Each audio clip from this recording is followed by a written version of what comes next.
Selamat malam, salam hangat sahabat Motivator.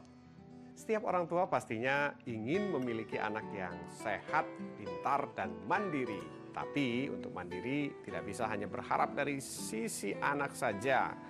Jika perlakuan serta pola didik orang tua tidak mendukung, jika orang tua misalnya mengharapkan anak untuk mandiri atau tidak manja namun masih memperlakukannya secara berlebihan, maka muncullah sifat-sifat manja. Artinya orang tua selalu memberikan kemudahan pada anak untuk mencapai berbagai macam hal yang dia mau. Ya, sahabat motivator, bagaimana kita bisa mendidik anak yang benar agar tidak manja? Saksikan Motivator malam ini bersama saya, Ayah Edi.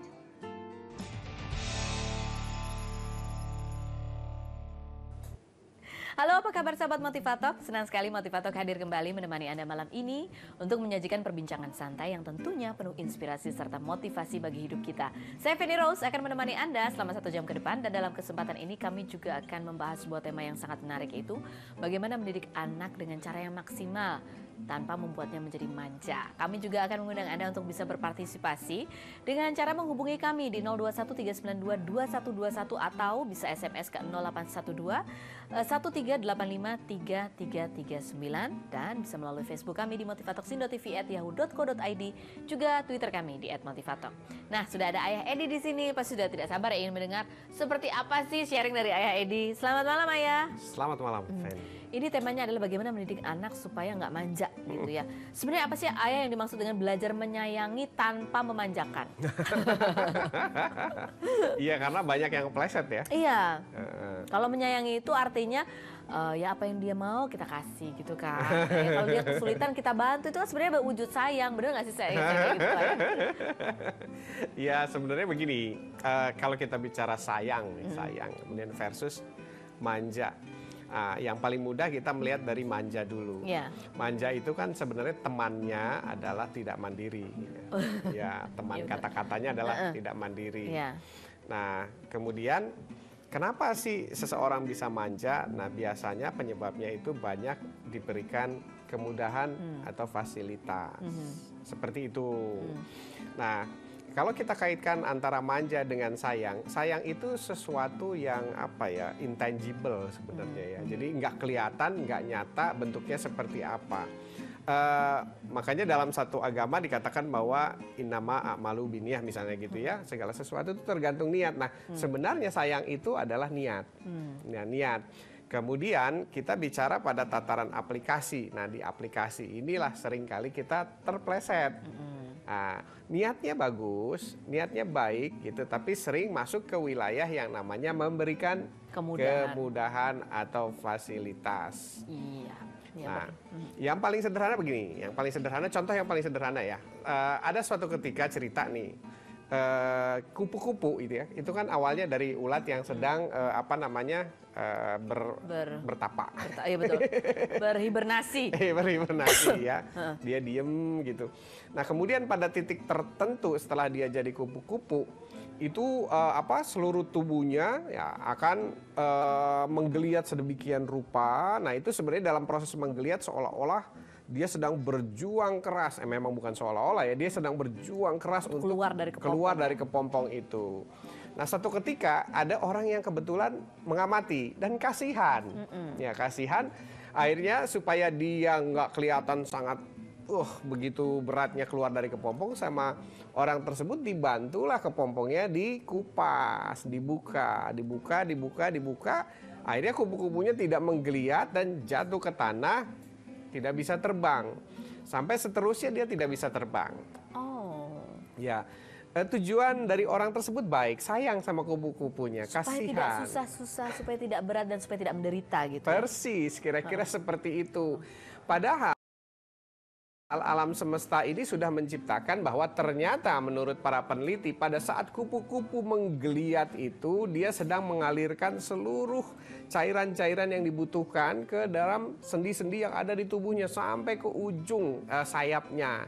Nah, pada saat dia tidak menggeliat, maka cairan itu tidak menyebar ke seluruh tubuhnya dan itu tidak jadi kokoh sayapnya, jadi lentur gitu.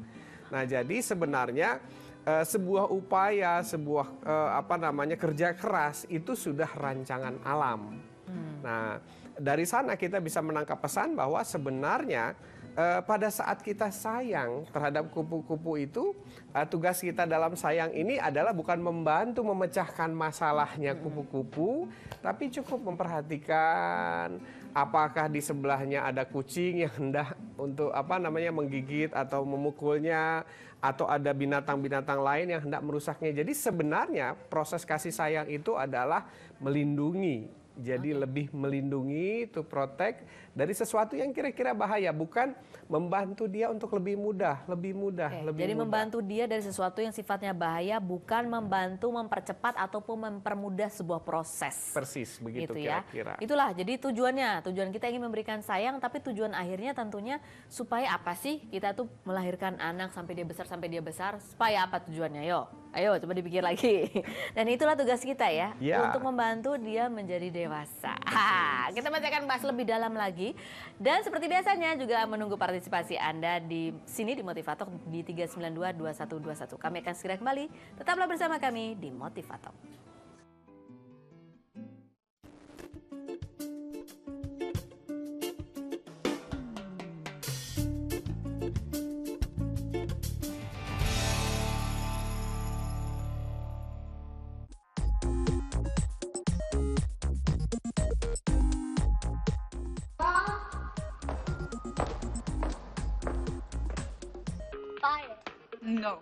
No, this is not. No.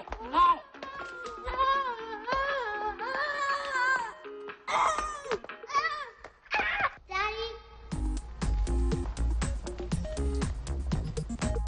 Fire.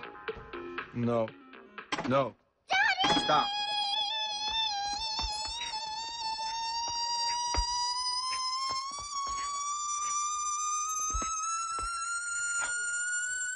Okay, fine, you win. You can have it.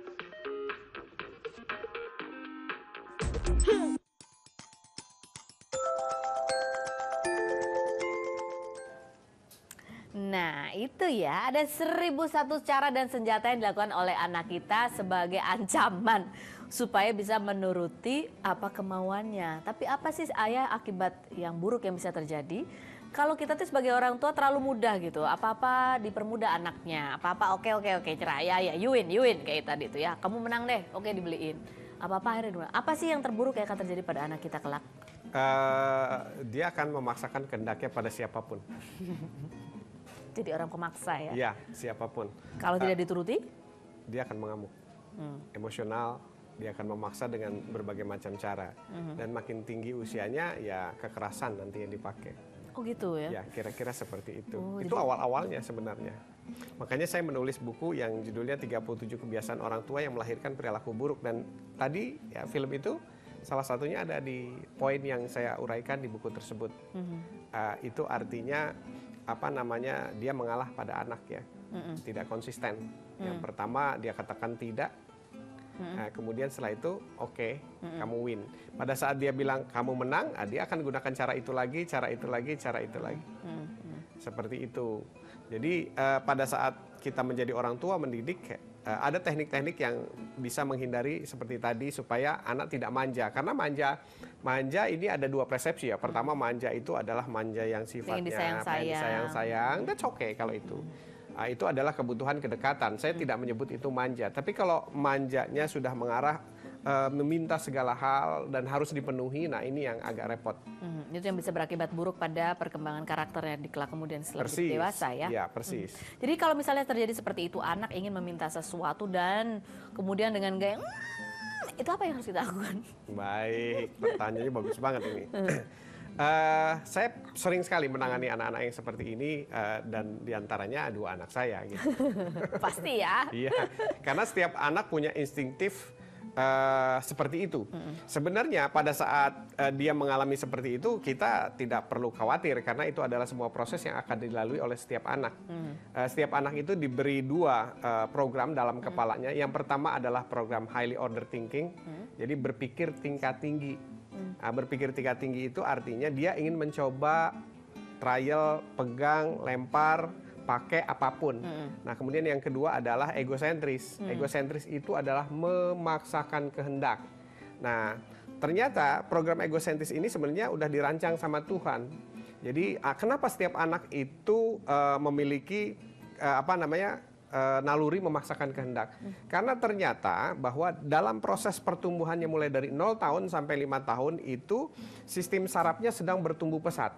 Dan sistem saraf itu bertumbuh berkenaan dengan pergerakan dan apa yang dia lakukan. Jadi kalau misalnya seorang anak nih ya, misalnya Fanny lagi pegang kertas itu. Kemudian ada balita datang, ambil, nah, dia pengen pegang ya. Nah, terus biasanya kan no gitu ya. Jangan, nggak bisa, nggak boleh. Nah, pada saat nggak boleh itu maka satu sarafnya nggak jadi tumbuh. Oke. Ya, jadi bayangkan kalau misalnya si anak ini dilarang sana, dilarang sini, dan dilarang sana. Jadi nggak ada yang tumbuh sarafnya. Nah, Tuhan tahu itu bahwa orang dewasa akan selalu banyak melarang anak, makanya dikasih satu software lagi atau satu program yang namanya melawan. Nah, melawan seperti tadi atau bersrategi melawan. Dia melawan sampai titik terakhir. Nah, makanya saya punya program yang namanya begini. 31 programnya. Gimana tuh? Jadi kalau misalnya seorang anak balita pertama kali melakukan itu, misalnya kita lihat di sini ada BB, kemudian dia ambil ini satu kali, dia mainin, itu adalah dia lagi menumbuhkan saraf di kepalanya. 2 kali dia mainin, itu penguatan. 3 kali jadi satu saraf. Nah, 4 kali baru oke, BB ini tidak boleh lagi dimainkan karena sarafnya sudah jadi. Kemudian remote juga begitu, dia main remote gitu ya, remote TV dan sebagainya. 1 kali that's okay, karena dia sedang belajar hukum fisika sebab akibat. Oh, kalau dipencet ini di sana berubah.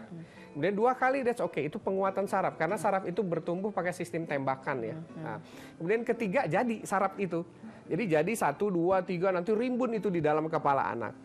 Nah, disitulah kenapa pada saat 3 kali awal itu tidak perlu dilarang, tapi yang keempat itu harus diluruskan. Jadi kalau keempat, kelima, keenam, ketujuh dia main remote terus, itu namanya ganggu sudah. Dan ingat, balita di bawah 5 tahun ya. Di bawah 5 tahun. Kalau udah di atas 5 tahun lain lagi mungkin ritmenya. Iya. Betul. Oke, kita akan membahas lagi. Tadi ada 2 yang itu adalah software yang ego-centric, ada gunanya.